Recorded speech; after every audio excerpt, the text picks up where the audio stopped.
મિત્રો કેમ છો? મજામાં? ઓકે, આજના લેક્ચરની શરૂઆત કરી. બરાબર ધ્યાન આપો. લાસ્ટ લેક્ચરની અંદર આપણે કયા નિયમ ભણી ગયા?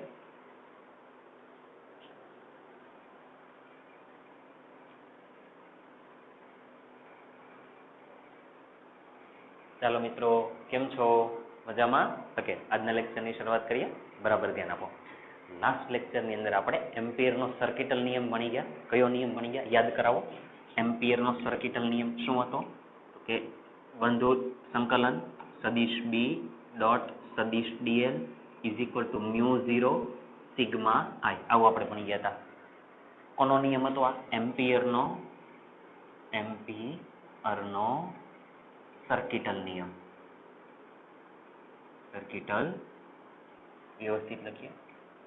એમ્પિયરનો સર્કિટલ નિયમ આ ગઈકાલે આપણે ભણી ગયા. એમ્પિયરના સર્કિટલ નિયમનો ઉપયોગ શું? તો કે ચુંબકીય ક્ષેત્ર શોધવાનો. આ આપણે વાત થઈ. અને સિગ્મા એટલે શું? તો કે તમે જે કાંઈ એમ્પિરિયર લૂપ દોરો, આવી રીતે લૂપ દોરો, તો લૂપની અંદર જે કોઈ પણ વિદ્યુતભાર આવી ગયેલા હોય એ ઘેરાયેલા વિદ્યુતભાર, ઇન શોર્ટ ઘેરાયેલા વિદ્યુતભાર. આપણે બહુ ડિટેલમાં ભણી ચૂક્યા છીએ. અને બીજો એક ટોપિક ભણ્યા આપણે અનંત લંબાઈના વાહક તારને કારણે ચુંબકીય ક્ષેત્ર. માની લો કે આવો એક વાહક તાર આપેલો છે, એની અંદરથી માની લો કે I જેટલો પ્રવાહ પસાર થાય છે. અહીંયા કોઈ બિંદુ કહી દઉં, P કહી દઉં, અહીંયાથી અહીંયા સુધીનું અંતર R કહી દઉં, તો મને જવાબ આપો તો આ વાહક તારને કારણે આજુબાજુમાં શું ઉત્પન્ન થાય? આવી રીતે અંગૂઠ રાખો એટલે આજુબાજુમાં ચુંબકીય ક્ષેત્ર ઉત્પન્ન થાય. તો આ P બિંદુ પાસે ચુંબકીય ક્ષેત્ર શોધવાનું કહેતો, તો B ઇઝ ઇક્વલ ટુ અનંત લંબાઈના વાહક તારને કારણે ચુંબકીય ક્ષેત્રનું સૂત્ર શું મળ્યું આપણે ગઈકાલે? તો B is equal two mu 0I છેદમાં 2π અહીંયાથી અહીંયા સુધીનું અંતર એટલે કે R. તારથી લંબ અંતર, જો આ લંબ બને અહીંયા, તારથી લંબ અંતર અહીંયા રહ્યું, એ કેટલું આવે? આ. એટલે આ લખવું અને આપણે ચુંબકીય ક્ષેત્ર મેળવ્યું. ક્લિયર છે આટલું? પાક્કું ને? તો મિત્રો આજે આપણે બધા દાખલા આને અનુરૂપ જ ગણવાના છે. બધા આને અનુરૂપ જ દાખલા ગણવાના છે. કરીએ શરૂઆત? ટેક્સ્ટ બુકના દાખલા ગણીએ. બરાબર ધ્યાન આપો. આપણે કરીએ છીએ સ્વાધ્યાયનો દાખલા નંબર આપણે કરીએ છીએ 4.2. ચાલો ધ્યાન આપજો. સ્વાધ્યાયનો દાખલા નંબર 4.2. એકદમ સરળ દાખલા, ખાલી સૂત્ર મૂકશો અને જવાબ આવશે. સ્વાધ્યાય 4.2. ચાલો શું કે છે રકમની અંદર જોતા જાઓ. એક લાંબા સીધા તારમાંથી લાંબા કીધા છે. જો પહેલા જ શબ્દ આવી ગયો, મેં તમને લાસ્ટ લેક્ચરની અંદર કીધું કે અનંત લંબાઈ કે ખૂબ જ લાંબા કે, તો એનો મતલબ ખૂબ જ લાંબા તારની વાત કરે છે. ક્લિયર છે? એક લાંબા તારમાંથી 35 એમ્પિયર વિદ્યુત પ્રવાહ વહે છે. કેટલો વહે છે? 35 એમ્પિયર. તો I બરાબર કેટલા? તો કે 35 એમ્પિયર. ચાલો પહેલી વાત થઈ ગઈ, આગળ જાઓ. 35 એમ્પિયર વિદ્યુત પ્રવાહ વહે છે. આ તારથી 20 સેન્ટીમીટર અંતરે રહેલા કોઈ બિંદુ પાસે કેટલા સેન્ટીમીટર અંતરે? 20 સેન્ટીમીટર અંતરે. R ની કિંમત R બરાબર કેટલા? તો કે 20 સેન્ટીમીટર. મિત્રો સમજો, સેન્ટીમીટરમાં આપણને ઇન્ટરેસ્ટ જ નથી ફેરવો, તો કે 20 ગુણ્યા 10⁻². એકમ કયો થઈ ગયો? તો કે મીટર. 20 સેન્ટીમીટર અંતરે રહેલા કોઈ બિંદુ પાસે ચુંબકીય ક્ષેત્રનું મૂલ્ય કેટલું હશે? ચુંબકીય ક્ષેત્રનું મૂલ્ય ખાલી B નો જવાબ જ લાવવાનો છે. જો આપણે આકૃતિ દોરવી તો કઈ રીતે દોરાય? અનંત લંબાઈનો વાહક તાર લઈ લો. માની લો કે આ વાહક તાર છે, આ વાહક તાર, એમાંથી પ્રવાહ પસાર થાય છે. ચાલો પ્રવાહ પસાર થાય કેટલા એમ્પિયર? તો કે 35 એમ્પિયર. એનાથી કેટલા સેન્ટીમીટર અંતરે? એને 20 સેન્ટીમીટર કીધું. તારને લંબ લઈ લો. માની લો કે આ બિંદુ કોઈ P થઈ ગયું, તો આ અંતર કેટલું થઈ ગયું? તો કે 20 સેન્ટીમીટર. બસ, તો આ બિંદુએ શું શોધવું છે? ચુંબકીય ક્ષેત્ર. આરામથી તમને આવડે છે. તારની લંબાઈ કેવી છે? અનંત. બોલો ચાલો સમીકરણ લખાવો. આન્સર શું લખ્યું? તો કે અનંત લંબાઈના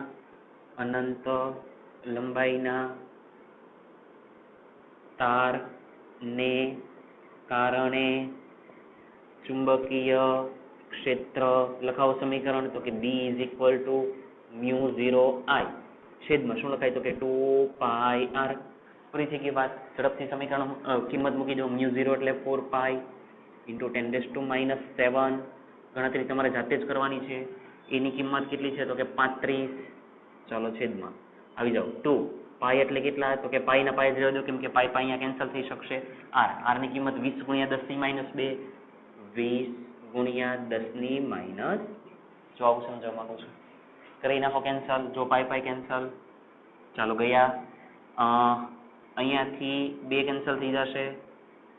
જો થાય છે પછી અહીંયાથી કેટલા થઈ જશે? અહીંયા 5 થઈ જશે, સોરી 4 થઈ જશે, 2 10 2 થશે ને, સોરી 2 થશે, 10 10 2 સોરી કેમ આમ થાય છે 10, ચાલો 10 થશે અહીંયાથી, કેમ કે 10 2 20 થશે, એટલે અહીંયા કેટલા આવશે? 10.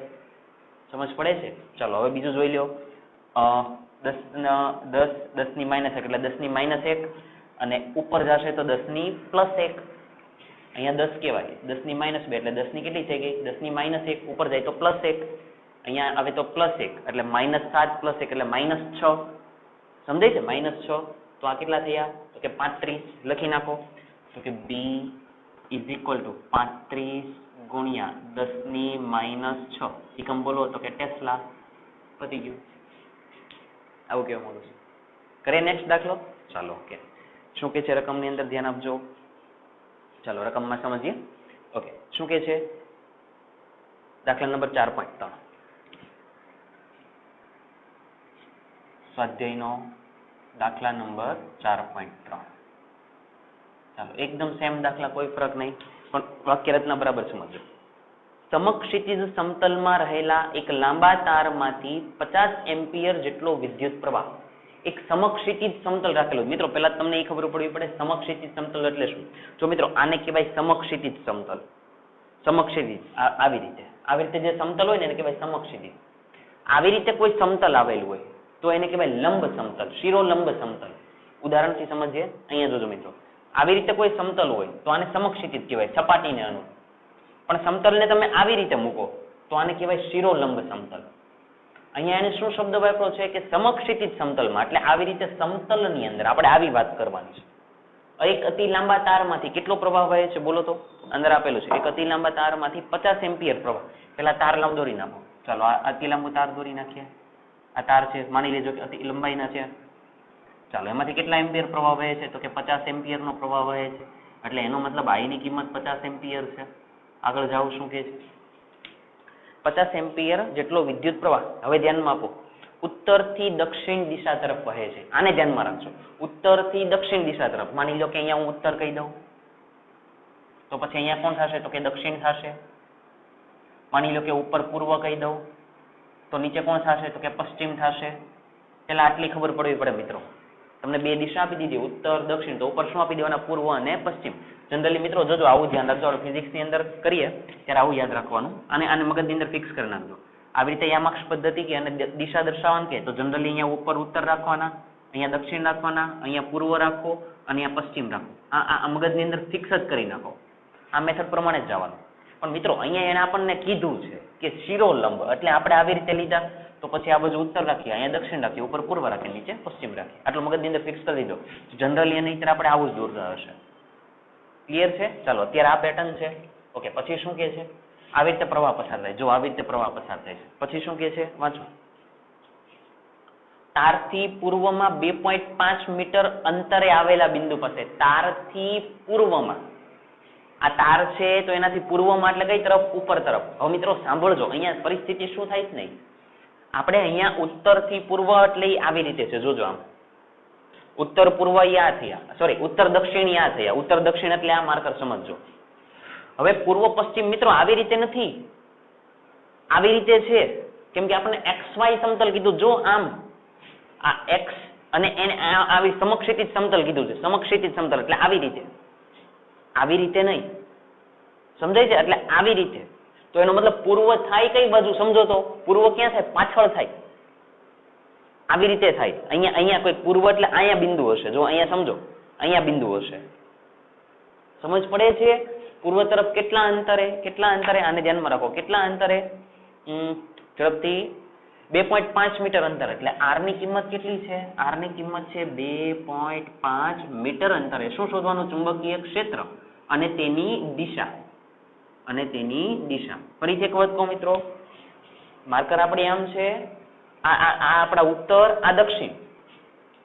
આ પાછળ કયા થશે? તો કે પૂર્વ અને પશ્ચિમ. આપણે પૂર્વ તરફ એટલે આ બાજુ તરફ કેટલા અંતરે? તો કે 20 સેન્ટીમીટર, સોરી 2.5 મીટર અંતરે. 2.5 મીટર અંતરે શું શોધવાનું? ચુંબકીય ક્ષેત્ર.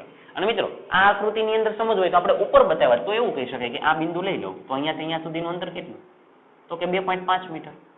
છે સરળ જ તે, પણ આ સમજવું જરૂરી છે. 2.5 મીટર અંતર, તો પછી આટલું કહેવાય. આ બિંદુ પાસે એમ અહીંયા કોઈ બિંદુ P આપી દો તો આ P બિંદુ પાસે જો આ લંબ જ છે. એનું જ સૂત્ર પણ દિશામાં અગત્યની છે. ચાલો સૂત્ર લખાવો, આન્સર લખીએ. પહેલું સેન્ટેન્સ લખાવો, અનંત લંબાઈના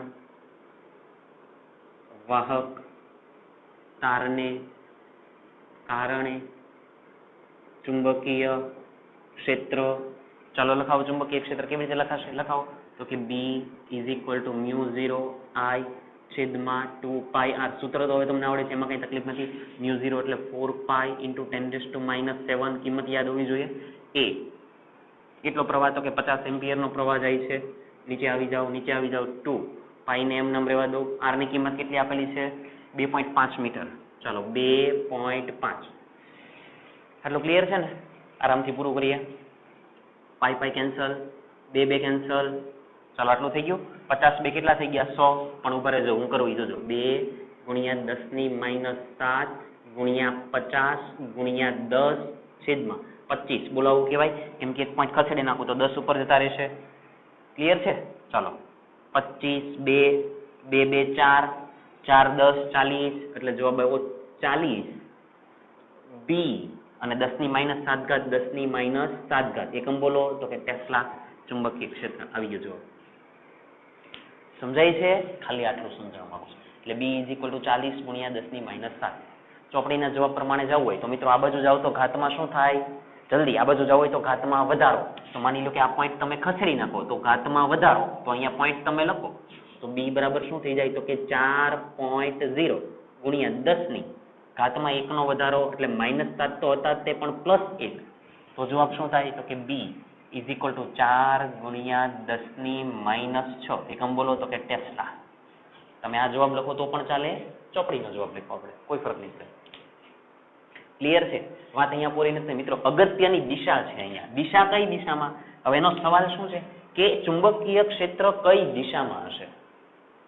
ફરીથી ચુંબકીય ક્ષેત્ર કઈ દિશામાં હશે? તો મિત્રો અહીંથી લિટરલી ખબર પડશે. જોજો તમે પ્રવાહની દિશામાં અંગૂઠો રાખી દો, પ્રવાહની દિશામાં અંગૂઠો, તો હવે તમારે આ બિંદુ સુધી ફેરવવાનું છે. આમ જો, આમ સમજજો. એટલે પૂર્વ તરફ જેવું કહેવાય જો, અથવા તો ઉપરની તરફ કહેવાય. સમજો, આવી રીતે સમજાવું. સાંભળજો બરાબર. આવી રીતે છે. હવે પ્રવાહ કઈ બાજુ જાય છે? સોરી, પ્રવાહ કઈ બાજુ જાય છે? આ બાજુ જાય છે. એટલે આવી રીતે. હવે પ્રવાહની દિશામાં તમે અંગૂઠો ગોઠવી નાખો. એટલે આવી રીતે મેં ગોઠવી દીધા જો આ માર્કરની દિશામાં. આવી રીતે આ અંગૂઠો ગોઠવી દીધો. તો વળેલી આંગળીઓ જો મિત્રો પૂર્વ તરફ છે, જો પાછળની તરફ છે, અને અથવા તો પૂર્વ તરફ અથવા તો ઉપરની દિશામાં કહી શકો, ઉર્ધ્વ દિશામાં. જો સમજ પડે છે? એટલે તમે પૂર્વ તરફ કહી શકો કાં તો ઉર્ધ્વ દિશામાં. તો અહીંયા લખીએ, અહીં ચુંબકીય ક્ષેત્ર ઉર્ધ્વ દિશામાં મળે છે. ફરીથી એક વાર જોઈ લો. આવી રીતે રેખા, અંગૂઠો આમ ગોઠવો, તમે આવી રીતે આંગળી ફેરવો. જો ઉર્ધ્વ તરફ જતો હોય આ બિંદુ પાસે, જો P બિંદુ ક્યાં છે પાછળનો, તો ત્યાં સુધી આંગળી વાળો તો જો તો ઉર્ધ્વ તરફ જાય, ઉપર તરફ જાય જો, એટલે આપણે ઉર્ધ્વ લેખા છે. સમજાય છે? ક્લિયર ને? ઓકે, આવું કહેવા માંગુ છું. બસ ખાલી દિશા મેન સમજવાની, આ તમને આવડે જ છે. સેમ દાખલો ગણીએ 4.4. ચાલો સ્વાધ્યાય 4. કોઈ ફરક નહીં, સેમ દાખલો, ખાલી દિશા સમજવાની છે. ચાલો કરીએ. શું કે છે બરાબર ધ્યાન આપો. માથા પરથી પસાર થતા વીજળીના તારમાંથી 90 એમ્પિયરનો પ્રવાહ. માથા પરથી પસાર થતો આ વીજળીનો તાર, એટલે માની લો કે માથા ઉપરથી, એટલે આ કોઈ વ્યક્તિ છે, આ વ્યક્તિ અહીંયા ઉભેલી છે, એના માથા પરથી આ તાર પસાર થયો, આ વીજળીનો તાર છે એ પસાર થયો. હવે શું કે છે? તારમાંથી, વાંચો આગળ, તારમાંથી પૂર્વથી પશ્ચિમ દિશા તરફ 90 એમ્પિયર વિદ્યુત પ્રવાહ પૂર્વથી પશ્ચિમ દિશા તરફ વહે છે. 90 એમ્પિયરનો પ્રવાહ પૂર્વથી પશ્ચિમ. ચાલો આવી રીતે પેટર્ન હોય તો શું કહી દેવાય? તો કે ઉપર ઉત્તર કહી દો, નીચે દક્ષિણ કહી દો, આ બાજુ પૂર્વ કહી દો, આ બાજુ પશ્ચિમ કહી દો. ક્લિયર છે? કેટલા એમ્પિયરનો? તો કે 90 એમ્પિયરનો પ્રવાહ. અને ક્યાંથી ક્યાં તરફ? તો કે પૂર્વથી પશ્ચિમ. મિત્રો પ્રવાહ આમ જાય છે, આમ, એટલે પ્રવાહની દિશા આમ છે. કેટલા એમ્પિયર? તો કે 90 એમ્પિયર પ્રવાહ આવી રીતે જાય છે. તો શું કીધું હોય? વાંચો તો, છેલ્લી એક જ વસ્તુ બાકી છે. તો તો 1.5 મીટર નીચે ચુંબકીય ક્ષેત્રનું મૂલ્ય અને દિશા શોધો. 1.5 મીટર નીચે એટલે આની નીચેનો બિંદુ, એટલે આ વાહકતા લઈ લો, તેની નીચેનું બિંદુ માની લો કે આ લઈ લો, તો અહીંથી અહીંયા સુધીનું અંતર કેટલું કીધું તો કે એને 1.5 મીટર અંતરે શું શોધવાનું કીધું તો કે ચુંબકીય ક્ષેત્ર અને દિશા. તો બી ને શોધવાના અને એની દિશા શોધવાની. એકનો એક જ દાખલો છે, ખાલી રિપીટ કરીએ છીએ. આવડશે? અનંત લંબાઈનો વાહક તાર છે, તો અહીંયા આજુબાજુ ચુંબકીય ક્ષેત્ર ઉત્પન્ન થાય, તો આ બિંદુ પાસે ચુંબકીય ક્ષેત્ર શોધવું હોય તો લખાવો ઝડપથી. હવે આગળની આ વાક્ય રચના બેઠી લખી નાખજો. હવે હું નથી લખતો, ખાલી સૂત્ર લખાવું તો કે B = μ0I છેદમાં 2πr. બોલો થશે મિત્રો? હવે આ દાખલાની ગણતરી જાતે કરજો, કેમ કે ગણતરી વારંવાર કરવાનો મતલબ નથી, તમને આવડવી જોઈએ.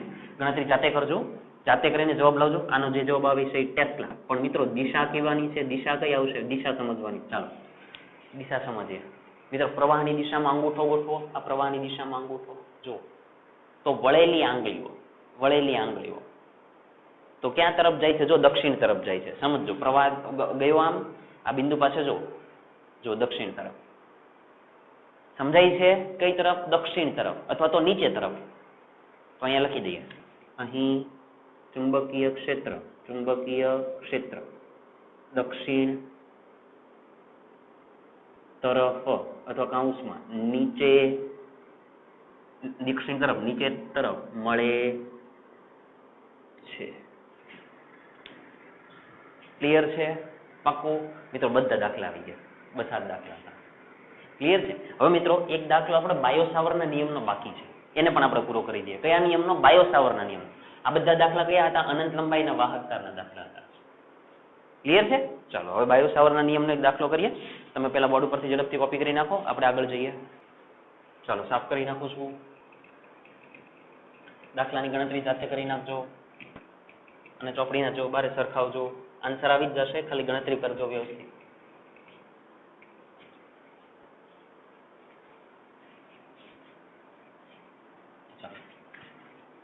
આપણે કરીએ છીએ સ્વાધ્યાયની ઉદાહરણનો દાખલો કરીએ છીએ. બાયો-સાવર્ટના નિયમનો એક દાખલો વચ્ચે બાકી છે, બતાવી દઈએ. ચાલો ઉદાહરણનો દાખલા નંબર 4.5. સરસ મજાનો દાખલો છે. Example number 4.5. ચાલો કરીએ. શું કે છે રકમની અંદર? વાંચો. સ્વાધ્યાયનો દાખલા નંબર ઉદાહરણનો દાખલા નંબર 4.5 વાંચો. સૂક્ષ્મ ખંડ delta L = delta XI cap.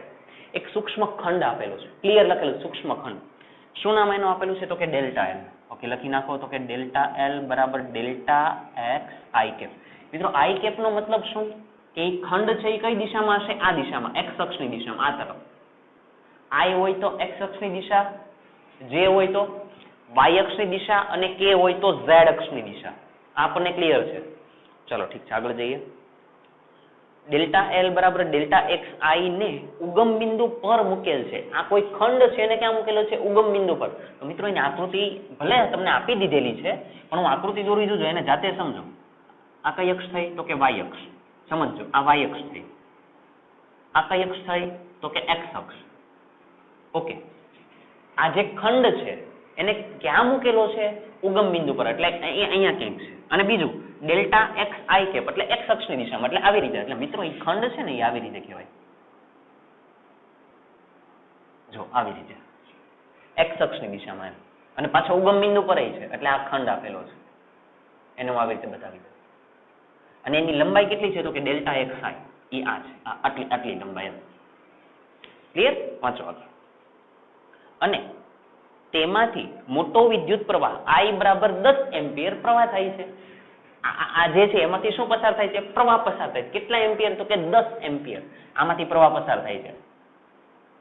કેટલા? તો કે 10 એમ્પિયર બતાવી દીધા. તો મિત્રો સમજો તો આને તો પ્રવાહ ખંડ કહેવાય, કેમ કે અંદરથી પ્રવાહ માની લો કે I જેટલો પસાર થયો, તો I ડેલ્ટા L અથવા તો આપણે IDL લખીએ. જો ને, આને તો પ્રવાહ ખંડ કહેવાય. સમજાય છે? એટલે મેં કીધું કે બાયો-સાવર્ટનો નિયમ, અને બાયો-સાવર્ટના નિયમની અંદર જ IDL આવે છે. ઓકે, ચાલો પછી શું કે છે? તેમાંથી મોટો પ્રવાહ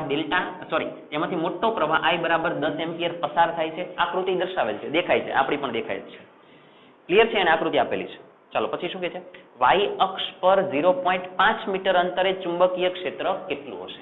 વાય અક્ષ પર 0.5 મીટર અંતરે, માની લો કે આ કેન્દ્રથી આ કોઈ બિંદુ P લઈ લો, તો અહીંયાથી અહીંયા સુધીનું અંતર કેટલું થયું મિત્રો? તો કે 0.5 મીટર અંતરે શું શોધો? ચુંબકીય ક્ષેત્ર.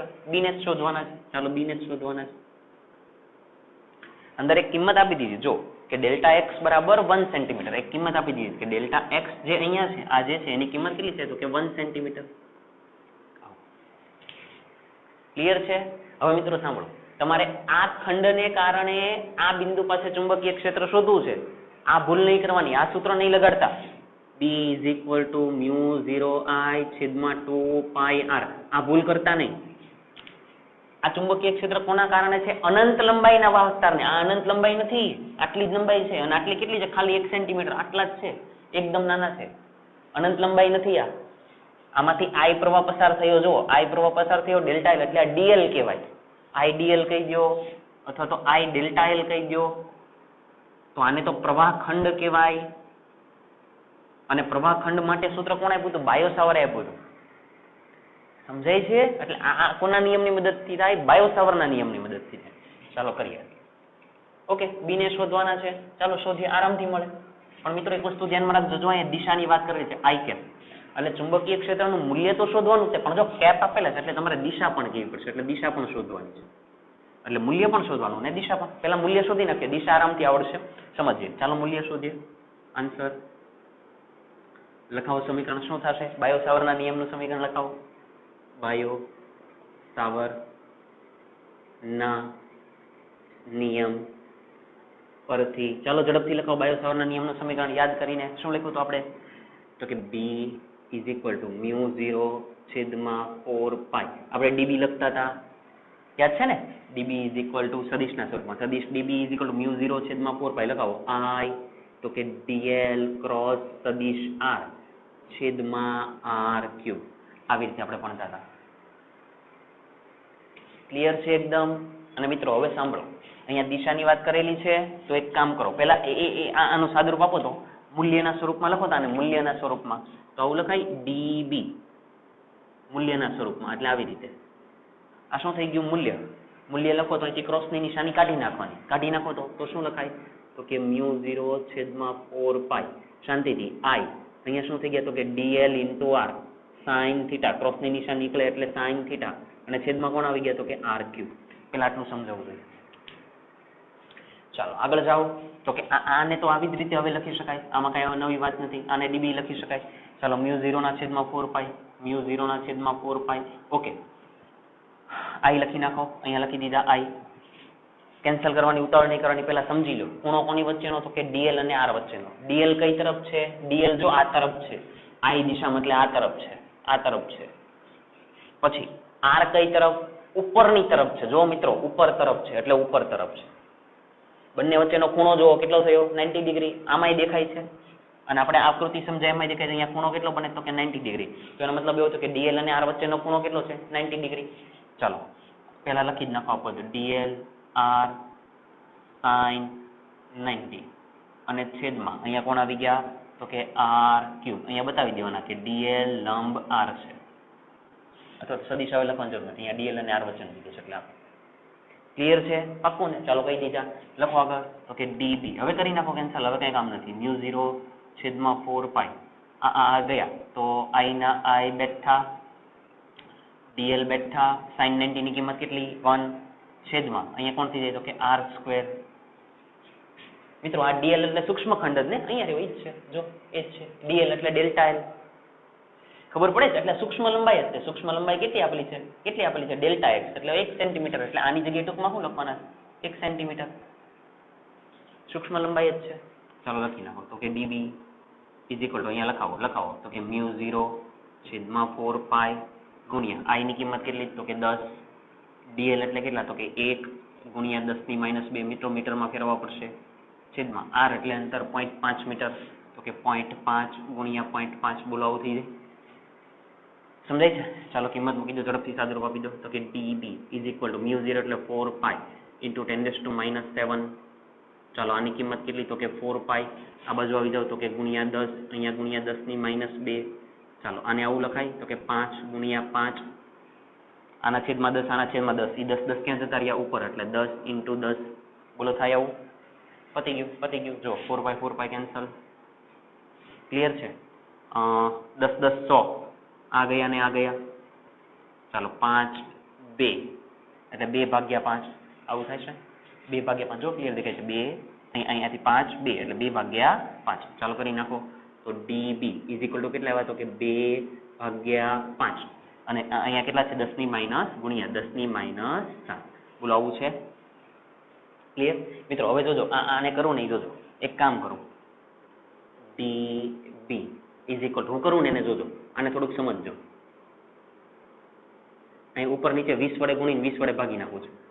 સર આ હું નવું લાવ્યા, જોજો અહીંયા 7 કરી નાખો. ઓકે, 20 વડે ગુણીને 20 વડે ભાગી નાખું. આવું શું કામ કર્યું? જોજો 20 × 5 કેટલા થઈ ગયા? 100. જોજો ગણતરી સમજજો. dB ઇઝ ઇક્વલ ટુ, જોજો અહીંયા 20 દુ કેટલા થઈ ગયા તો કે 40, ઉપર કેટલા હતા 10 ના -7 તો છે જ તે, આને સમજજો. 20 × 5 કેટલા થઈ ગયા તો કે 100, તો 0 0 કેન્સલ થઈ ગયા, અને 4 એટલે કેટલા થઈ ગયા 0.4, સમજ પડે છે?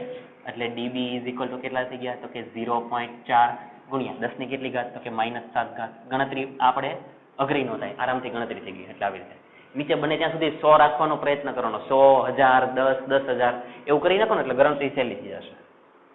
સમજાય છે? ચાલો ઓકે, ઠીક છે. dB ની કિંમત આટલી મળી ગઈ. એકમ બોલો તો કે ટેસ્લા, પતી ગયું, આવી ગયું છે. પણ મિત્રો દિશા શોધવાની છે, ચાલો આવડે તમને? દિશા એટલે પ્રવાહની દિશામાં અંગૂઠો ગોઠવો, આવી રીતે અંગૂઠો ગોઠવો તો P આમ જો, સોરી પ્રવાહ કઈ બાજુ? આ બાજુ, સોરી પ્રવાહ આ બાજુ જાય છે એટલે પ્રવાહની દિશામાં અંગૂઠો તો કઈ તરફ આવે? જો તો દિશા કઈ તરફ આવે? જો બહારની તરફ આવે છે. અને મિત્રો બહાર એટલે કઈ દિશા કહેવાય? આ x અક્ષ, આ y અક્ષ અને આ z અક્ષ.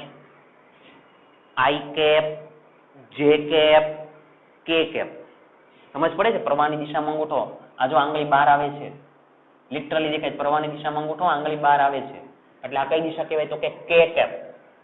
સમજાય પડે છે? એટલે અહીંયા તમે લખી શકો, આવું પણ લખી શકો, અહીંયા તમે K કેપ લખી શકો, અથવા તો શું લખાય કે ચુંબકીય ક્ષેત્ર ધન z અક્ષની દિશામાં મળે છે, આવું કહીશું.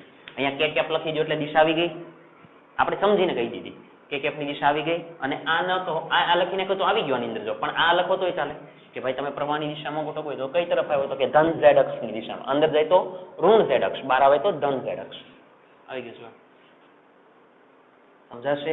બસ ખાલી આ સમજો, ગણતરી કરતા તમને આવડશે જ તે. ખાલી આ સૂત્ર શું કામ મૂક્યું તો કે સૂક્ષ્મ પ્રવાહખંડ છે, એટલે ક્લિયર છે? ઓકે, બોર્ડ ઉપરથી કોપી કરી નાખો, આપણે આગળ જઈએ. ચાલો, એકદમ ક્લિયર દેખાય છે? હું સાફ કરી નાખું છું. મિત્રો હવે આપણે છે ને એક ટોપિક જે છે એ આમ તો ભણી જ ગયા છીએ, પણ એને અલગ રીતે સમજવાનો પ્રયત્ન કરીએ. હું થોડોક સવાલ લખીશ ને પછી સમજાશે હું શું કહેવા માંગુ છું. બરાબર, નવો સવાલ સમજો, જોજો આપણે શું સમજીએ છીએ, ધ્યાન આપજો. પેલા સવાલ લખું, સવાલ આજનો અત્યારનો હવે એવો સવાલ છે, જોજો કે ચુંબકીય ડાયપોલ તરીકે લખવી, જોજો વાંચો ફરીથી. ચુંબકીય ડાયપોલ તરીકે વિદ્યુત પ્રવાહ ધારિત ગૂંચળાને કારણે તેની અક્ષ પરના બિંદુ પાસે ચુંબકીય ક્ષેત્રનું સમીકરણ મેળવો. મિત્રો તમને જોવામાં એવું લાગશે કે આવું આપણે કઈ ભણી જ નથી ગયા, હકીકતમાં આખો સવાલ ભણી ગયા છે, પણ એને સવાલ લખવાની પેટર્ન બદલી નાખી છે. આને થોડું સમજીએ આ શું કહેવા માંગે છે, આને ધ્યાન આપીએ. જોજો સવાલ શું લખ્યું છે, સાંભળજો. ચુંબકીય ડાયપોલ તરીકે પહેલા તમને એ ખબર પડી પડે કે ચુંબકીય ડાયપોલ એટલે શું. મિત્રો ચુંબક જે છે ને, આપણું ચુંબકની અંદર એક N ધ્રુવ એક S ધ્રુવ હવે સાંભળજો, આને શું કહેવાય? અહીંયા પ્લસ લખી દો, અહીંયા માઇનસ લખી દો, માની લો કે બે વચ્ચેનું અંતર ટ્વાઇસ એ છે. આને શું કહેવાય? વિદ્યુત ડાયપોલ. શું કામ? કેમ કે એની અંદર બે વિદ્યુત ભાર છે, બે, એટલે એને વિદ્યુત ડાયપોલ કીધી, કેમ કે વિદ્યુત ભાર છે. હવે આની અંદર જુઓ, અહીંયા એક ચુંબકીય ધ્રુવ છે, અહીંયા બીજો ચુંબકીય ધ્રુવ છે, વચ્ચે કંઈક અંતર પણ છે, તો આને કહેવાય મિત્રો ચુંબકીય ડાયપોલ. સમજાય છે? એટલે આપણી માટે જે ગજિયો ચુંબક છે એને જ શું કહેવાય? ચુંબકીય ડાયપોલ. આને ધ્યાનમાં રાખજો, નેક્સ્ટ ચેપ્ટર જ્યારે ભણશું ત્યારે બધું આની પરથી જ ભણવાના, પણ અત્યારે થોડુંક ઇન્ટ્રોડક્શન જોઈ લો કે ચુંબક છે તો એને જ શું કહેવાય? એને જ ચુંબકીય ડાયપોલ કહેવાય. વિદ્યુત ડાયપોલ તો તમને ખબર જ છે, સમજાય? ચુંબકને શું કહેવાય? તો કે ચુંબકીય ડાયપોલ. હવે જો અંદર સવાલની અંદર આવી જાઓ. ચુંબકીય ડાયપોલ તરીકે વિદ્યુત પ્રવાહ ધારિત ગૂંચળું, એટલે એનો મતલબ શું? એ શું કે છે કે ચુંબકીય ડાયપોલ તરીકે વિદ્યુત પ્રવાહ ધારિત ગૂંચળું, એટલે આ માની લો કે આ વિદ્યુત પ્રવાહ ધારિત ગૂંચળું છે, ચુંબકીય ડાયપોલ તરીકે, એનો મતલબ આ ચુંબક છે, આ તરીકે આ, એટલે એનો મતલબ આ બંને સરખા જેવું જ કે છે. કઈ રીતે એ આપણે છે ને આખો સવાલ ભણશું એટલે તમને સમજાઈ જશે. પહેલા આટલું કહેવા માંગે છે, સરખામણી કરે છે બંનેની, કે ચુંબકીય ડાયપોલ તરીકે વિદ્યુત પ્રવાહ ધારિત ગૂંચળું, આના તરીકે આ, એમ ક્લિયર? અને વિદ્યુત પ્રવાહ ધારિત એટલે અંદરથી પ્રવાહ પસાર થવો જોઈએ. તો હવે શું કે છે? ઓકે, વિદ્યુત પ્રવાહ ધારિત ગૂંચળાને કારણે તેની અક્ષ પરના બિંદુ પાસે ચુંબકીય ક્ષેત્રનું સમીકરણ. મિત્રો ગૂંચળું હોય, આ સમજજો, આ ગૂંચળું છે, આપણે થિયરી ભણી જ ગયા છે. ગૂંચળું એટલે ઇન ધ સેન્સ લૂપ છે. આ ગૂંચળું છે, એમાંથી I પ્રવાહ પસાર થાય છે. માની લો કે આ લૂપની ત્રિજ્યા કેટલી છે? યાદ કરો તો આપણે શું નામ આપ્યું હતું? A આપ્યું હતું. આ એની અક્ષ કહી દો. અહીંયા લખેલું છે વિદ્યુત પ્રવાહ ધારિત ગૂંચળાને કારણે તેની અક્ષ પરનું, આ અક્ષ લઈ લો, આ અક્ષ પરનું કોઈ બિંદુ લઈ લો, બિંદુ પાસે ચુંબકીય ક્ષેત્રનું સમીકરણ મેળવો. અરે ક્યાં મેળવવાની જરૂર છે? આમાંથી પ્રવાહ પસાર થાય, તમે અહીંયાથી અહીંયા સુધીનું અંતર x કીધું હતું, યાદ કરો થોડું, અહીંયાથી અહીંયા સુધીનું અંતર x કીધું હતું, તો બિંદુ P પાસે ચુંબકીય ક્ષેત્રનું સૂત્ર શું આવ્યું હતું આના કારણે? મેં કીધું હતું ત્યારે જ તે શું આવ્યું હતું? તો કે B ઇઝ ઇક્વલ ટુ, યાદ કરો, μ0 I a સ્ક્વેર છેદમાં 2 કૌંસમાં a square plus x square raise to 3/2. મિત્રો આ તો આપણે ભણી જ ગયા છીએ કે વિદ્યુત પ્રવાહ ધારિત ગૂંચળું હોય તો એનાથી અમુક અંતર, એટલે કે x અંતર, x અક્ષ ઉપરના બિંદુ પાસે x અંતરે બિંદુ P પાસે ચુંબકીય ક્ષેત્ર કેવું હોય? તો આ જ સમીકરણ છે. આની ઓળખ આપો તો a એટલે તો કે લૂપની ત્રિજ્યા, x એટલે તો કે કેન્દ્રથી જે તે બિંદુ વચ્ચેનું અંતર. તો આ તો છે જ તે. તો સર આમાં નવું શું કરવાનું છે? આ તો તમે એવું જ કીધું કે અક્ષ પરના બિંદુ પાસે ઉભા રહે. હવે જે નવું કરવાનું છે ને એને સમજીએ, પણ આ પેલા વાત આટલી ફિક્સ છે, પેલા એને લખી નાખો. તો લખવું જોજો, લખીએ વિદ્યુત પ્રવાહ ધારિત, આની ત્રિજ્યા કેટલા છે? તો કે a, વિદ્યુત પ્રવાહ ધારિત એ ત્રિજ્યાની લૂપને કારણે, એ ત્રિજ્યાની લૂપને કારણે તેને કેન્દ્રથી અક્ષ ઉપર કેટલા અંતરે? x અંતરે ને કારણે તેના કેન્દ્રથી જોતા જજો, કેન્દ્રથી અક્ષ પર ના બિંદુ P પાસે ચુંબકીય ક્ષેત્ર નીચે મુજબ લખી શકાય છે. લૂપને કારણે બિંદુ P પાસે ચુંબકીય ક્ષેત્ર કેવી રીતે લખાય? હમણાં જ લખવું આપણે, લખાવો તો કે B is equal to μ0 I a square છેદમાં 2 કૌંસમાં a square plus x square raise to 3/2. આ આપણે ભણી ગયા છે. ક્લિયર? હવે મારી વાત સાંભળજો. આની અંદર તમે બે કિસ્સા ભણ્યા હતા, યાદ કરો. એક વખત તમે x ની કિંમત અનંત લીધી હતી, ફરીથી x ની કિંમત અનંત લીધી હતી. મિત્રો અહીંયા અનંત મૂકો તો છેદમાં અનંત, એટલે આખાનો જવાબ 0 થઈ જાય. તો સાચી જ વાત છે. P બિંદુનું અહીંયા લઈ લો તો રિંગના કારણે આ P બિંદુ અનંત અંતરે થઈ ગયું. જો તો અહીંયા ચુંબકીય ક્ષેત્ર ન મળે. અને એક કયું લીધું હતું? કેન્દ્ર પાસે. એટલે x ની કિંમત 0 લીધી હતી ત્યારે આ પદ 0 ન થાય. જો x ની કિંમત 0 એટલે આ પદ ગયું, એટલે આ પદ વધશે અને એનું સાદુરૂપ આપ્યું એટલે આપણો જવાબ શું આવ્યો હતો? યાદ કરો તો લૂપને કારણે કેન્દ્ર પાસે, તો કે μ0 I છેદમાં ટ્વાઇસ a. આ આવ્યું હતું. બે કિસ્સા હતા, બહુ ધ્યાનથી આપણે આ નિયમ ભણ્યા હતા. હવે એનો જે છે ને એનો જ ઉપયોગ કરીએ. હવે એનો જ આની અંદર ઉપયોગ કરીએ. જોજો સમીકરણમાં હવે ધ્યાનથી સાંભળજો. સમીકરણમાં x ગ્રેટર ધેન a લેતા મેં શું કીધું? x ની કિંમત એ a ની કિંમત કરતા મોટી છે. મેં એવું નથી કીધું x ની કિંમત અનંત છે એમ નહીં. x ની કિંમત છે ને એ a કરતા ઘણી મોટી છે. એટલે એનો મતલબ શું થાય? x ની કિંમત મોટી છે, a ની કિંમત નાની છે, તો જે કિંમત નાની હોય એને અવગણી નાખો. ફરીથી x ની કિંમત મોટી છે, a ની કિંમત નાની છે, તો જે કિંમત નાની છે એને અવગણી નાખો. અવગણી નાખો એનો મતલબ શું થયો? કે અપ્રોક્સિમેટલી a ની કિંમત કેટલી છે? કે 0. a ની કિંમત કેમ? કેમ કે x મોટા છે. x મોટા એટલે માની લો કે અહીંયાથી હું p બિંદુ અહીંયા લઈ લઉં. સાંભળજો, x મોટા એનો મતલબ અહીંયાથી તમે p બિંદુ અહીંયા લઈ લો તો એનો મતલબ અહીંયાથી અહીંયા સુધીનું અંતર x થાય અને a તો આટલું જ થાય. જો સમજે? એટલે x મોટા છે એવું માનો, a નાના છે તો એને અવગણી નાખો. તો સમીકરણની અંદર શું થાય? તો કે જોજો, તો સમીકરણની જગ્યાએ શું લખાય? તો કે b ઇઝ ઇક્વલ ટુ, હવે જોજો x કેવા છે? મોટા છે. a કેવા છે? નાના છે. તો ચાલો x મોટા a નાના, તો એને અવગણી નાખો. એને શું કરી નાખે? અવગણી નાખીએ તો સમીકરણ લખાવો. તો કે μ0 I સ્ક્વેર અપન, જોતા જજો, 2 x મોટા છે એ નાના છે તો એને અવગણી નાખો એટલે એને 0 કહી દો.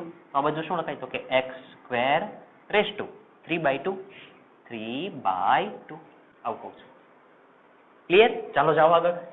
તો આને આવું લખાય. તો કે b is equal to μ0 I square છેદમાં 2, થોડુંક વ્યવસ્થિત ખાલી બતાવી જોજો. બોલો 3/2 આવી રીતે લખાય? ખાલી આમ પહેર્યું છે. ચાલો 2 કેન્સલ. તો આ પદ કેટલું બને? તો કે b is equal to μ0 I square છેદમાં આવી જાવ 2, x ની કેટલી ઘાત? તો કે 3 ઘાત એટલે x3. બોલો આવું થાય. સમજ પડે? અત્યારે માની લો કે સમીકરણને હું ઉપર નીચે 2π વડે ગુણી નાખું છું અને 2π વડે ભાગી નાખું છું. સર આવું કેમ કર્યું? અત્યારે ચાલવા દો, આપણે ખાલી માની લઈએ કે 2π વડે ગુણી નાખા, 2π વડે ભાગી નાખા. તો મિત્રો હવે આ સમીકરણને હું લખું નહીં, જોજો આવી રીતે લખાય. b ઇઝ ઇક્વલ ટુ, ખાલી હું ચેન્જ કરું છું, આમાં ઇન્ટરચેન્જ કરી જોજો. આવું લખી શકાય 2 μ0 I, હું આ બેને ભેગા કરી દઉં, આને અને આને, તો આવું લખાય પાઈ a સ્ક્વેર. જો આ બેને ભેગા કરી દીધા, છેદમાં આવી જાઓ. તો કે જો 2 2 4 પાઈ x3 એટલે 4 પાઈ x3. બોલો આવું થાય. હવે સાંભળો મિત્રો, આને શું કહેવાય? આ આકૃતિ જોઈને જવાબ આપો તો આને શું કહેવાય? તમને ખબર પડી જવી પડે કે આને શું કહેવાય. પાઈ a સ્ક્વેર ને શું કહેવાય? મિત્રો આ લૂપનું ક્ષેત્રફળ. કઈ રીતે? તમને ખબર જ છે ને, આ વર્તુળ આપેલું હોય, વર્તુળની ત્રિજ્યા r આપેલી હોય તો એનું ક્ષેત્રફળ કેટલું થાય? તો કે પાઈ r સ્ક્વેર. તો આપણી માટે ત્રિજ્યા કેટલી છે? a. તો આ તો ક્ષેત્રફળ થઈ ગયું કોનું? આપણી લૂપનું. તો ક્ષેત્રફળ એટલે એને a વડે દર્શાવાય. તો પાઈ a સ્ક્વેર એટલે a લખી નાખો. જ્યાં લખી દઉં, જ્યાં a is equal to pi a square is equal to લૂપનું ક્ષેત્રફળ. આવું સમજાવું છું. તો ચાલો પાઈ a સ્ક્વેર ની જગ્યાએ a લખી દો તો જવાબ શું આવે? તો કે b ઇઝ ઇક્વલ ટુ, લખાવો તો કે 2 μ0 I, અહીંયા લખી દો a છેદમાં 4 પાઈ x3. ઓકે, 4 પાઈ x3 આવું કહું છું. મિત્રો હવે 2 મિનિટ માટે ખાલી એવું ધારી લ્યો કે હું છે ને આની જગ્યાએ, સાંભળજો, તમે જાતે જ મને કહેશો કે આવું આપણે શું કામ ધાર્યું છે, આના બધા જવાબ તમે મને આપી દેશો, પણ અત્યારે માની લો કે આ જે IA દેખાય છે ને એની જગ્યાએ હું એક સંજ્ઞા m મૂકી દઉં છું. શું મૂકી દઉં છું? m. તો હું પદ લખી દઉં, જ્યાં m is equal two I into a. મેં જાતે એવું લઈ લીધું છે કે ભાઈ I એની જગ્યાએ મારે m મૂકવા છે. શું કામ મૂકા એ બધા જવાબ મળશે, તમે જ આપશો, પણ અત્યારે ખાલી એમ રહેવા દો. m is equal two I a. તો ચાલો ઉપરનું સમીકરણ જુઓ તો એમાં શું લખાય? તો કે b is equal two 2b, અહીંયા લખી દીધા 2 μ0 I એની જગ્યાએ લખી દીધા મેં m, છેદમાં આવી જાવ તો કે 4 પાઈ x3. ઓકે, 4 પાઈ x3. મિત્રો હજી એક વસ્તુ બતાવું જોજો, હું કહું એને જોવાનો પ્રયત્ન કરો. આ ભાગ જુઓ, આટલો ભાગ μ0 ના છેદમાં 4 પાઈ. મિત્રો આ અચળ છે, μ0 અચળ, 4 પાઈ અચળ. તો એક કામ કરો, આની જગ્યાએ નવું નામ આપી દઉં કે ભાઈ અહીંયા હું μ0 છેદમાં 4 એને હું કંઈક ધારી લઉં, એને હું માની લો કે હું k નામ આપી દઉં, રેન્ડમ નામ આપી દીધું, માની લો કે k નામ આપી દીધું. ઓકે, ચાલો એ k ની કિંમત અંદર મૂકો તો શું બને? તો કે b, પછી અહીંયા થઈ ગયા 2 μ0 છેદમાં 4 એટલે એને કહી દીધા મેં k, આ m ના m બેઠા છેદમાં x3. બોલો થાય એવું? બસ આપણો જવાબ આવી ગયો. તમને એવું થાય કે આ જવાબ શું આવ્યો સર? મિત્રો જવાબ સમજવાનો પ્રયત્ન કરો, સાંભળજો. આ સમીકરણ કઈ જોયું એવું નથી લાગતું, હું બોલું નહીં, સાંભળજો. d = 2km/x3. હવે બોલું જોજો. e = 2kp/x3. આવું કઈ યાદ આવે છે ફરીથી? e = 2kp/x3. મિત્રો આ સમીકરણ કોનું છે યાદ કરો તો. આ તો જે આવ્યું આને રહેવા દો સાઈડ પર. આ કોનું સમીકરણ છે યાદ કરો. આ કોનું છે? તો કે કોઈ ડાયપોલ આપેલી હોય, અહીંયા માઇનસ વિદ્યુતભાર, અહીંયા પ્લસ વિદ્યુતભાર, આ તમે એની અક્ષ કહી દો. તો અક્ષ ઉપર માની લો કે અહીંયા કોઈ બિંદુ P આપેલું હોય, થોડુંક દૂરનું બિંદુ P હોય, તો ડાયપોલને કારણે બિંદુ P પાસેના વિદ્યુત ક્ષેત્રનું સમીકરણ હતું આ. કોના કારણે? ડાયપોલને કારણે. મિત્રો આ સમીકરણ જેવો દા જવાબ આવ્યો, તો આ બંનેને થોડુંક સરખાવવાનો પ્રયત્ન કરો તો જો અહીંયા વિદ્યુત ક્ષેત્ર મેળવું તો અહીંયા ચુંબકીય ક્ષેત્ર, અહીંયા 2 છે તો અહીંયા 2 જ છે, અહીંયા x3 છે તો અહીંયા x3 જ છે. પણ હવે સમજો અહીંયા કોણ છે કે? તમને એમ થાય અહીંયા કે અને અહીંયા કે બંને સરખા? ના. યાદ કરો વિદ્યુત ક્ષેત્રની અંદર k એટલે કોણ? તો કે 1/4πε0. આ હવે તો આપણે અહીંયા કે કોણ છે? μ0/4π. સમજાય છે? એટલે એનો મતલબ એવો થયો કે વિદ્યુત ક્ષેત્રની અંદર k એટલે 1/4πε0. જ્યારે અહીંયા આપણે શું ધારી લીધું કે k બરાબર μ0/4π. ક્લિયર? હવે પાછું સરખાવો. p ને શું કહેવાય યાદ કરો તો. જો તમે p નું નામ આપી દીધું ને તો m નું નામ તમે જાતે આપી દેવાના છો. p એટલે શું કહેવાય? વિદ્યુત ડાયપોલ મોમેન્ટ. ફરીથી વિદ્યુત ડાયપોલ મોમેન્ટ. મિત્રો આને શું કહેવાય? m ને. ચાલો તમને આનું નામ આવડી ગયું, જે આપણે અહીંયા ધારી લીધા હતા ને નામ તમને આવડી ગયું. બોલો જલ્દી. ચુંબકીય ડાયપોલ મોમેન્ટ. સમજ પડે છે? એટલે અહીંયા જે m છે, અહીંયા જે m છે એને શું કહેવાય? તો કે ચુંબકીય ડાયપોલ મોમેન્ટ. આ જ સમજાવવા માંગતો હતો મિત્રો. જેમ વિદ્યુત ડાયપોલ મોમેન્ટને p વડે દર્શાવાય વિદ્યુત ડાયપોલ, એવી રીતે ચુંબકીય ડાયપોલ મોમેન્ટને દર્શાવાય m વડે. અને ચુંબકીય ડાયપોલ મોમેન્ટ એટલે આપણી માટે તો શું? ચુંબક જ છે. આ માની લો કે n, આ માની લો કે s, આવી રીતે ચુંબકીય ડાયપોલ એટલે ચુંબક. સમજાય છે? તો એનો મતલબ આવો થયો. હવે આનું તારણ સમજો કે લીધું તું તમે ગૂંચળું, પણ એ બની ગયો જો ચુંબકીય ડાયપોલ જેવું. જો ચુંબક જેવું કામ કર્યું એને. જવાબ જો આની ઉપરથી વિદ્યુત ડાયપોલ સાથે સરખામણી કરી તો એ ચુંબક જેવી મળી. તો એટલે અહીંયા શું લખ્યું હતું? ચુંબકીય ડાયપોલ તરીકે વિદ્યુત પ્રવાહ ધારિત ગૂંચળું. ચુંબકીય ડાયપોલ તરીકે વિદ્યુત પ્રવાહ ધારિત ગૂંચળું. તમે આનો જવાબ આ આવ્યો આની જેવો જ છે. આની જેવો એટલે આ વિદ્યુત ડાયપોલ માટે હતો. તો પછી આને કોને અનુરૂપ કહેવાય? ચુંબકીય ડાયપોલને અનુરૂપ. સમજ પડે છે? એટલે હવે વાક્ય રચના લખવી જોજો. જેને ચુંબકીય ડાયપોલ ને કારણે તેની અક્ષ પરના બિંદુ પાસેનું વિદ્યુત ક્ષેત્ર કહે છે. આ જે બી છે, બીને શું કહેવાય? તો કે માની લો કે આ ચુંબક છે, તો એની અક્ષ પરનું બિંદુ, આ અક્ષ પરનું બિંદુ માની લો કે અહીંયા P છે, તો આ ચુંબકીય ડાયપોલને કારણે બિંદુ P પાસે ચુંબકીય ક્ષેત્ર તો કે 2km/x3. આ ખબર તમને કેવી રીતે પડી? કેમ કે તમને આવી ખબર હતી કે ભાઈ વિદ્યુત ડાયપોલ હોય, અહીંયા માઇનસ છે, અહીંયા પ્લસ છે, તો એની અક્ષ પરનું બિંદુ તમે અહીંયા લઈ લો P, તો એની પાસેનું સૂત્ર હતું E = 2kp/x3 હતું. એની સાથે સરખામણી કરીને તમે કીધું. ક્લિયર મિત્રો? આ થિયરી યાદ ન આવતી હોય ને તો પહેલા આ થિયરી ખોલજો કે જેથી તમને આ સમીકરણ યાદ આવે. જેવું આ સમીકરણ યાદ આવશે ને પછી આરામથી તમને આ ખબર પડી જશે કે આ શું ચાલે છે. ક્લિયર છે? પાક્કું? હવે આનો ખાલી એક મુદ્દો બાકી છે, એને સમજો એટલે થિયરી પૂરી થઈ જશે. એને સમજીએ. જોજો, આને હું સાફ કરી નાખું છું. પેલા હું ચેક કરી લઉં બોર્ડ ઉપરથી, તમે કોપી કરી નાખો.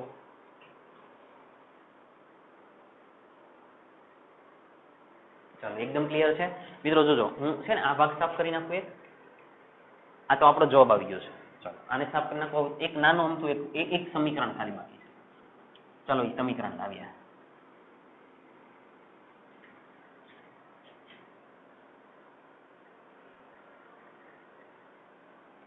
સમજીએ. જોજો, બરાબર ધ્યાન આપજો. એકદમ ક્લિયર સમજાશે. મિત્રો યાદ કરો, મેં પહેલા ચેપ્ટર સાથે સરખામણી કરી. તો શું સરખામણી કરી? કે આ ડાયપોલ છે, માઇનસ વિદ્યુતભાર પ્લસ વિદ્યુતભાર, આ એની અક્ષ, આ અક્ષ પરનું કોઈ બિંદુ, તો પી બિંદુ પાસે વિદ્યુત ક્ષેત્રનું સમીકરણ તમને મળ્યું E = 2kp upon x³. ત્યાં કેન્દ્રથી અંતર જે લેતા એ મિત્રો x હતા. આટલું ધ્યાનમાં રાખો. આ સમીકરણ તમે ભણી ગયા હતા. એની ઉપરથી તમે આની સરખામણી કરી એટલે તમને એવી ખબર પડી કે જ્યાં m છે એ ચુંબકીય ડાયપોલ મોમેન્ટ છે. તો એનો મતલબ તમે શું કીધું? ચુંબકીય ડાયપોલને કારણે અક્ષ પરના બિંદુ પાસે. આની પરથી કીધું. તો મિત્રો એક નવી વાત યાદ આવશે. તમે ડાયપોલને કારણે અક્ષ ઉપર કીધું તો યાદ કરો, તમે ડાયપોલને કારણે આને શું કહેવાય? હું દોરું એને કહેજો. આને શું કહેવાય? વિષુવ રેખા. અને વિષુવ રેખા પર પણ તમે જ્યારે કોઈ બિંદુ પી લીધું ત્યારે આ ડાયપોલને કારણે વિષુવ રેખા પર વિદ્યુત ક્ષેત્રનું સમીકરણ શું હતું? ડાયપોલને કારણે વિષુવ રેખા પર. તો એ સમીકરણ આવું હતું, યાદ કરો. કે E = kp upon x³. Page ફેરવીને જોજો, આવું સમીકરણ દેખાશે. કોના કારણે? તો કે વિદ્યુત ડાયપોલને કારણે વિષુવ રેખા પર. તો મિત્રો જેમ અહીંયા ચુંબકીય ડાયપોલને કારણે અક્ષ ઉપર મળી ગયો, તો એવી રીતે શું મળે? તો કે ચુંબકીય ડાયપોલને કારણે વિષુવ રેખા પર. એટલે લખી દેજો. તેથી ચુંબકીય ડાયપોલ